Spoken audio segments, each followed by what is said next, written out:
A suspect slashed a man on the face on the Q train in Brooklyn and took off, and now they're trying to figure out if the same man is responsible for 2 other slashings this weekend. Let's get right to Fox Eye's Arthur Chien live in Flatbush with the details. Arthur? Natasha, Steve, first we talk about there being a possible break in this case. A police source tells Fox 5 they have an individual in custody who they believe is the person who committed that slashing here on the Q train on Saturday morning.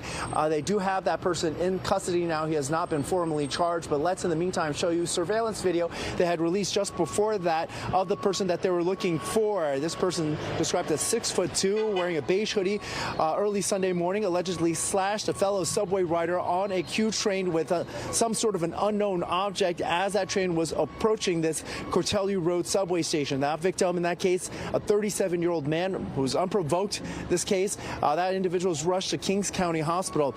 Now, 2 other separate attacks followed this weekend, not in the subways, but on the streets. A 53-year-old man was slashed at Foster and New York Avenues on Saturday night.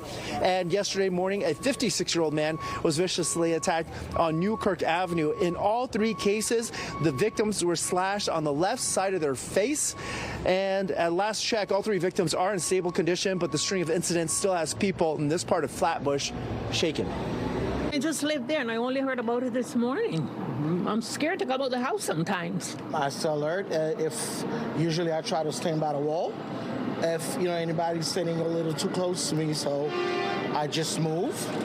And especially on the train, I try to ride in the conductor's car. Again, a police source telling Fox 5 right now they have somebody in custody. They have not formally charged him yet, but they do believe he was at least responsible for the slashing on the Q train here. We also spoke with the MTA. They said by the end of today, 4.5 million New Yorkers will have ridden the subways. They say they're averaging about 5 major felonies a day, which they point out in any regular city would be considered very safe, but they are also very concerned about this case. That's the latest from Flatbush, Brooklyn. Arthur Chien, Fox 5 News. Steve, back to you. Very well. All right, thanks, Arthur. The owner of a liquor store in Westchester County facing drug and weapon charges. Police say they arrested 28-year-old Amir Babakar after a months-long investigation. He is accused of distributing cocaine out of his business, Amir's Wine and Spirits, on Main Street in New Rochelle. Police say they found 2 loaded handguns and 21 grams of cocaine when they searched the store last Friday. Babakar is being held without bail until his arraignment. NYPD Commissioner Tisch honoring the officers who responded to the deadly Midtown Manhattan office shooting over the summer. 4 people were killed when a suspect opened fire inside the Midtown skyscraper at 345 Park Avenue.